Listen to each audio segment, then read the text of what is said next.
խնդրեմ նաև այս դատական process-ին անդրադառնաք, ես տեղեկացնեմ, որ մենք տեղեկացել ենք, որ նախօրեին 22:00-ից հետո այս հրատապության կարգով միջնորդությունների ներկայացում է եղել, սա ինչով եք նախ պայմանավորում, եւ երկրորդ հարցը տեսնում ենք, որ այս դատական process-ներին զուգահեռ այլ ճնշումների են արժանանում այլ քաղաքացիներ տարբեր դրվագներով, հերթը նույնիսկ հասել է վեհափառի այսպես ազգուտակին, ինչու։ Նախ հարգելի լրագրողներ, շատ բարդ է տրամաբանություն եւ արդարացություն փնտրել այս իշխանությունների գործողությունների մեջ։ Դուք առավոտվանից մեզ հետ միասին արդեն 3-րդ անգամ այսօր այցելում եք այս հակակոռուպցիոն դատարան եւ դատախազության նման հապճեպ միջնորդությունները այստեղ տրամաբանություն փնտրելը կարծում եմ աշնորհակալ գործ է,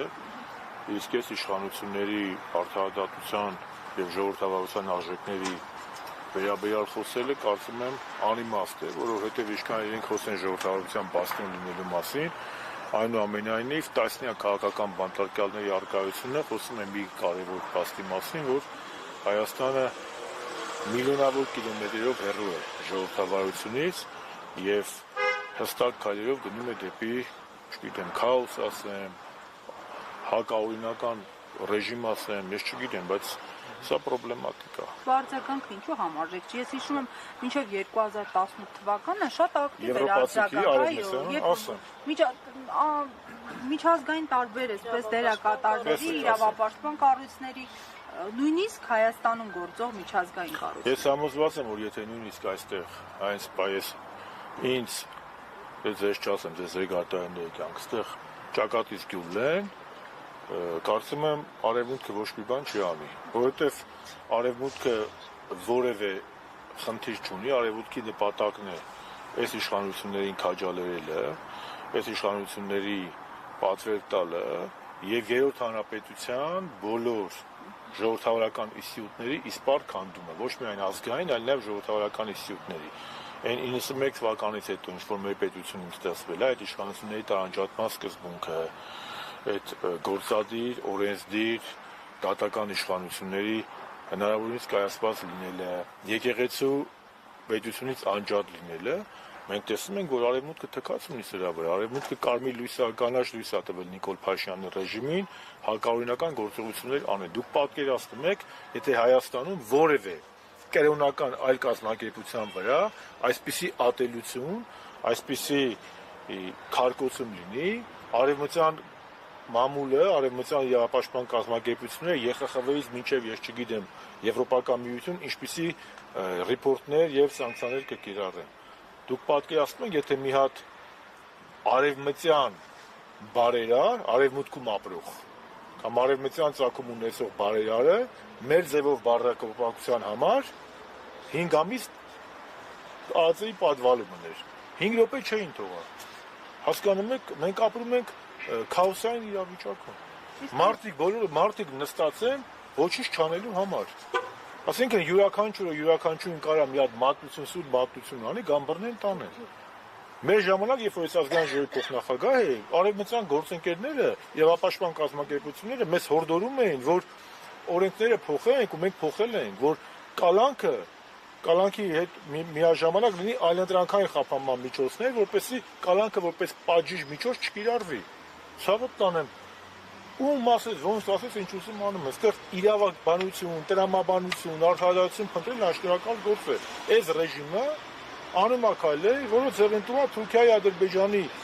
ռեժիմներին եւ հավաքական արևմուտքին։ Հավաքական արևմուտքին անհրաժեշտ է, որպեսզի ռուսական եւ իրանական ազդեցությունը կամ հայ-ռուսական բարեկամությունն ու հայ-իրանական բարեկամությունը հնարավորինս չեզոքացվի, իսկ Թուրքիան ու Ադրբեջանը պետք է առհասարակ հայկական գործոնը չեզոքացվի։ Մի դվավ ադնում իրանք դաշին կազմած անում են։ Ամեն դեպքում Հայաստանում արդեն խաղաղություն է, պարոն Շարքոզյան։ Ամոթ է, չէ, լավ, հասկացանք, Սերժ Սարգսյանը պաշտոնաթող նախագահ է, հանրապետականի ղեկավարն է, բայց Արցախի հերոսը, հայոց պետականության հիմքերում կանգնած մարդ է, լավ։ Դուք պատկերացնեք, մենք մեզ թույլ կտայինք Ռոբերտ Քոչարյանի կամ Լևոն Տեր-Պետրոսյանի կամ Վազգեն Մանուկյանի կամ որևէ մեր պետական գործի նկատմամբ ժամը 1-3 անգամ կանչել դատարան, սա մի քիչ բանի հարց է, էլի, լավ պետությունն է, չէ՞, ի վերջո։ Պետք է ունենալ պետական մտածողություն, չի առավոտից իրիկու պետությունից է խոսում։ Սա պետական մտածողության բացակայությունն է, չէ՞։ Ի վերջո աշխարհը տեսնում է, չէ՞։ Սրտի կացույց տալիս բոլորիս։ Դե սրտի կացույց տալիս կարող է Իշմարյանում Ալիևին, ես ինչ իմանամ։ Պարոն Շարմազանով, եւ խաղաղության մասին, որովհետեւ այս ամենին ինքը հակադրում է խաղաղության այդ թեզը, ասում է, որ խաղաղությունը եկել է, երևի չեք նկատել, ռուսական ցորենն է եկել, ղազախականը պիտի գա։ Արցախում էլ է հիմա խաղաղ։ Ադրբեջանական ցորենն էլ կա, ադրբեջանական բենզինն էլ կա, գազն էլ կա, լույսն էլ կա, բայց հայեր չկան։ Այսօր ամենախաղաղ տարածաշրջանը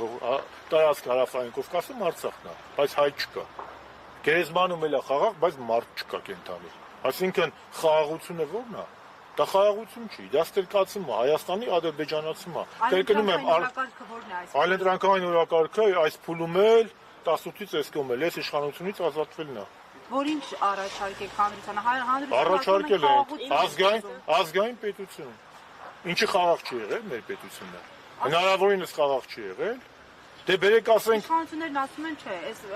ոչ մի կրակոց չենք ունեցել վերջին։ Դե կրակոցին չի պետք է, եթե Ալիևը ինչ ասում է, խելոք տալիս են։ Կրակում են այն ժամանակ, երբ որ դիմադրություն ա լինում։ Եթե Նիկոլ Փաշինյանը ասում է, Սեբլեչի 30%-ի համար հոկռիվ չեմ անելու, եթե Հայաստանի 240 քառակուսի կիլոմետրը օկուպացված է, իշխանությունը մատը մատին չի տալիս։ Եթե Սևանը Գյոչամոչայի ասում Ալիևը, սրանք ելնում են Ալիևի փաստաբանի դերն են վերցնում։ Եթե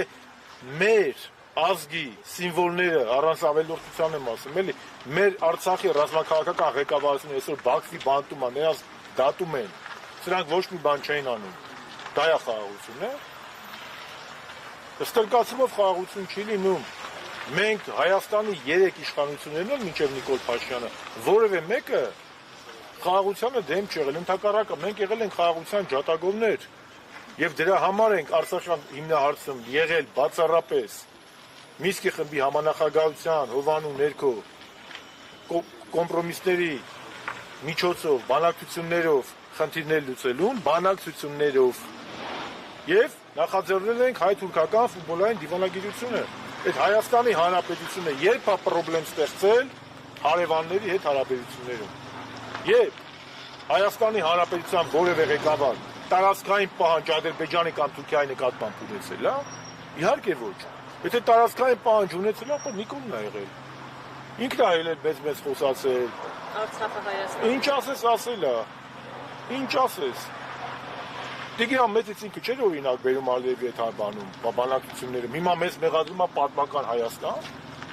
Կամ կանգնում այրեք անամոթաբար ասում է կա պատմության սպառելու եւ պատմություն ստեղծելու ժամանակը։ Յանը մինչեւ 18 թիվը պատմությունը սպառել ենք մենք, պատմության սպառող ենք եղել։ Ինքը հիմա պատմություն է ստեղծում։ Որ պատմությունը,